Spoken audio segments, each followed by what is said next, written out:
Episode के start में हमें देखने को मिलता है कि मोइचिरो कोतेत्सु को लेकर हगनेजुका को बचाने जा रहा होता है, लेकिन रास्ते में उसे कानामोरी मिल जाता है जिससे एक फिश डीमन अटैक करने के लिए आगे बढ़ रहा होता है, पर उतने में ही मोइचिरो उसे बचा लेता है। वहाँ कानामोरी कोतेत्सु को देख के खुश हो जाता है। उसके बाद मोइचिरो कानामोरी को उसके लिए एक नई तलवार बनाने को कहता है। कानामोरी मोइचिरो की तलवार को देख के कहता है कि ये तो खराब हो गई है, जिसपे मोइचिरो कहता है कि मैं यहाँ इसीलिए तो आया हूँ। जहाँ कानामोरी उसे कहता है कि मैंने तुम्हारे लिए पहले से ही तलवार बनाकर रखी है।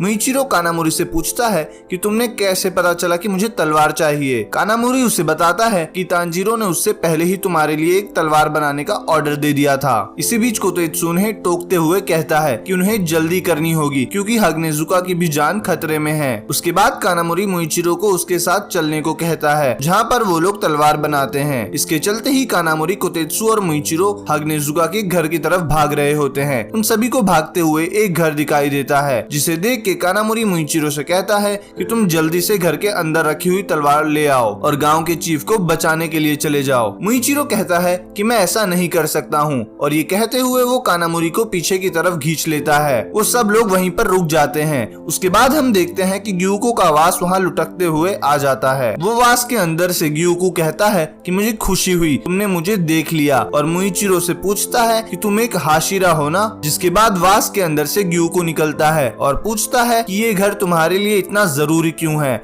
आखिर तुम यहाँ पर क्या कर रहे हो। दूसरी तरफ हम देखते हैं कि स्वॉर्डस्मिथ विलेज पे काफी ज्यादा फिश डीमन अटैक कर रहे होते हैं। तभी वहाँ पे मित्सुरी आ जाती है और एक एक करके सारे डीमंस को डिस्ट्रॉय कर देती है और गाँव वालों की जान बचा लेती है। गाँव वाले मित्सुरी को बताते हैं कि चीफ की जान खतरे में है, उन्हें बचा लो। नेक्स्ट सीन में हम देखते हैं कि एक बड़ा सा फिश डीमन गाँव के चीफ को अपने हाथ में पकड़कर मारने वाला रहता है और चीफ का एक आदमी उस फिश से लड़ने की कोशिश कर रहा होता है। वो फिश डीमन गांव की रक्षा कर रहे डीमन स्लेयर्स को भी मार देता है। तभी वहाँ मित्सुरी आ जाती है और चीफ से कहती है कि तुम ज्यादा हिलो मत क्योंकि चीफ को अंदरूनी चोट आई है। मित्सुरी की तलवार दूसरे डीमन स्लेयर्स से काफी ज्यादा अलग होती है क्योंकि ये तलवार काफी लंबी और फ्लेक्सिबल होती है। मित्सुरी लव ब्रीदिंग का फर्स्ट फॉर्म यूज करके उस डीमन के टुकड़े टुकड़े कर देती है, जिसकी वजह से वो डीमन वैनिश हो रहा होता है और उस डीमन के हाथों से चीफ नीचे गिरने वाला रहता ही है कि उतने में ही मित्सुरी उसे बचा लेती है और रोते हुए कहती है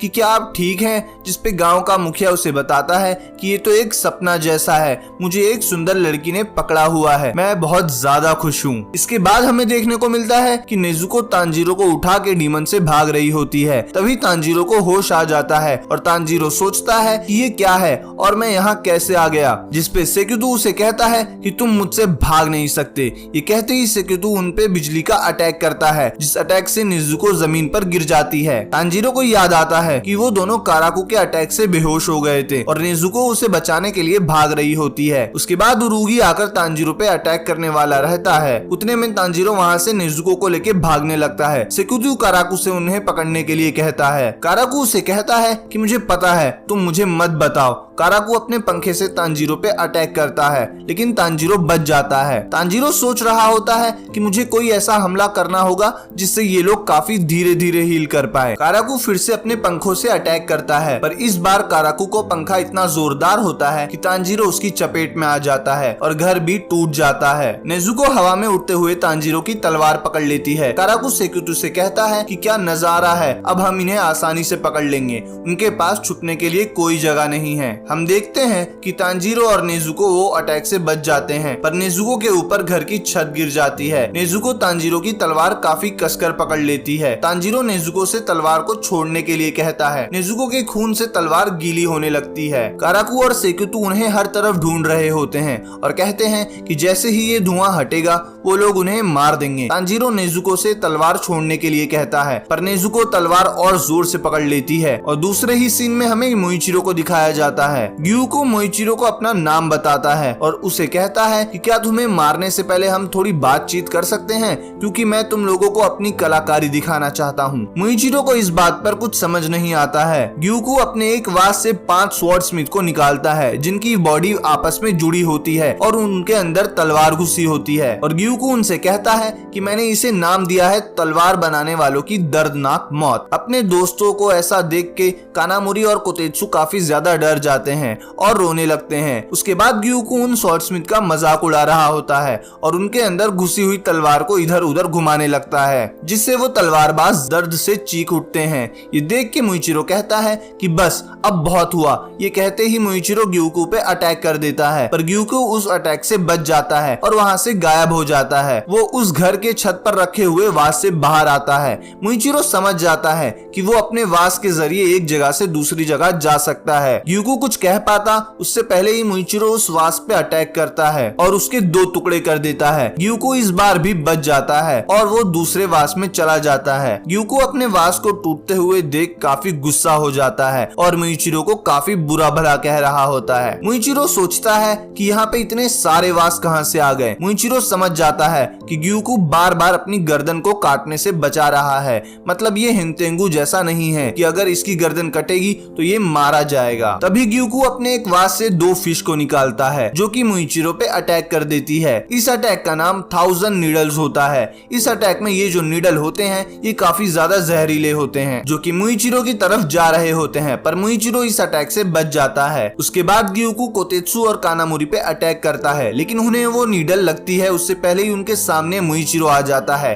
और सारी नीडल मुइचिरो में घुस जाती है। मुइचिरो कानामोरी और कोतेत्सु को यहाँ से निकलने के लिए कहता है, तभी वो फिश वापस से अटैक करती है, पर इस बार मुइचिरो अपनी तलवार से वो सारी नीडल्स को रोक देता है। तब तक कोतेत्सु और कानामोरी वहाँ से निकल जाते हैं। ग्यूको उससे कहता है कि अब तुम्हारा बचना मुश्किल है क्योंकि इन कांटों में जहर था जो कि तुम्हारे हाथ पैर को सुन कर देंगी। ग्यूको उससे कहता है कि तुम रहो या ना रहो इससे अब कोई फर्क नहीं पड़ता। तभी मुइचिरो को एक आधा चेहरा दिखाई देता है जो उससे कहता है तुम्हारी जिंदगी बेकार है। मुइचिरो सोचता है कि ये कौन था जो कि ये बात उससे पहले भी कह चुका है, लेकिन उससे कुछ भी याद नहीं आ रहा होता है कि उसे ऐसा किसने कहा था। मुइचिरो को थोड़ा बहुत अपना पास्ट याद आने लगता है जिसमें वो एक कमरे में बैठा हुआ होता है और मुइचिरो सोच रहा होता है कि घर का दरवाजा खुला हुआ था, शायद गर्मी की वजह से खुला होगा। जिसके बाद ग्यूको उससे कहता है कि तुम एक हाशिरा हो, आखिर मैं एक हाशिरा से क्या आर्ट बना सकता हूँ। पर इसी बीच मुइचिरो उसे अटैक करने के लिए आगे बढ़ गया होता है, लेकिन ग्यूको अपने वास के मदद से उसे एक वाटर पॉन्ड में कैद कर लेता है और कहता है कि घुटन से मरना कितना ज्यादा सुंदर है। मुइचिरो पानी को अपनी तलवार से काटने का ट्राई करता है पर उसे कुछ नहीं होता है। मुइचिरो उसके अंदर से सांस भी नहीं ले पा रहा होता है, जिसपे ग्यूको उसे कहता है कि तुम इसके अंदर अपनी ब्रीदिंग फॉर्म भी नहीं यूज कर सकते हो। जैसे ही हम इस गांव को खत्म कर देंगे उसके बाद डीमन स्लेयर काफी ज्यादा कमजोर हो जाएंगे और हम बुयुशाकी की फैमिली को भी मार देंगे। अगले सीन में हम देखते हैं कि नेजुको के खून से तांजीरो की पूरी तलवार भीग चुकी है। उसके बाद नेजुको उस पे अपना ब्लड डीमन आर्ट यूज करती है जिससे तांजीरो की स्वॉर्ड जलने लगती है और तांजीरो की ब्लैक कलर की स्वॉर्ड अब रेड कलर की हो जाती है। तांजीरो इस तलवार को एक्सप्लोडिंग ब्लड ब्लेड कहता है। हम अगले सीन में देखते हैं कि तांजीरो के पूर्वज आपस में बात कर रहे होते हैं कि योरिची की काली तलवार लड़ाई के दौरान लाल हो जाती है। तांजीरो सोचता है कि ये उसके पूर्वज की यादें थी। मेरी तलवार अब उस हानफुरा इयरिंग्स वाले इंसान जैसी दिख रही हैं, पर ये नेजुको के खून की वजह से हुई है।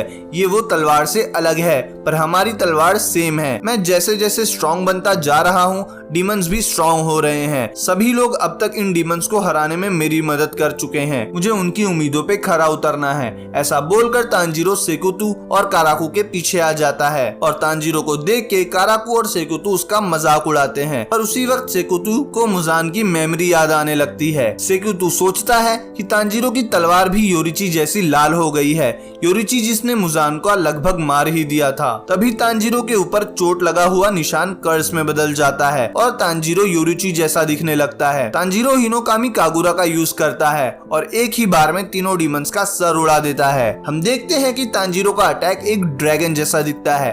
तांजीरो सोचता है कि जब से मैंने ग्यूतारो से लड़ाई की थी मैं तब से इस अटैक के बारे में सोच रहा था। हम देखते हैं कि तीनों डीमंस का सर जमीन पर गिर जाता है। तांजीरो कहता है कि अब चौथा डीमन कहाँ है। तांजीरो कहता है कि अब 4th डीमन का भी सर काटना है, उसके बाद ये डीमन मर जाएगा। तांजीरो पीछे मुड़कर देखता है जहां वो देखता है कि गेनिया ने 4th डीमन का सर भी काट दिया है, लेकिन वहां कुछ अजीब था, गेनिया भी एक डीमन बन गया होता है। तांजीरो उसे देख के घबरा जाता है कि गेनिया डीमन जैसा क्यों दिख रहा है। और इसी के साथ यहाँ पे ये एपिसोड एंड हो जाता है।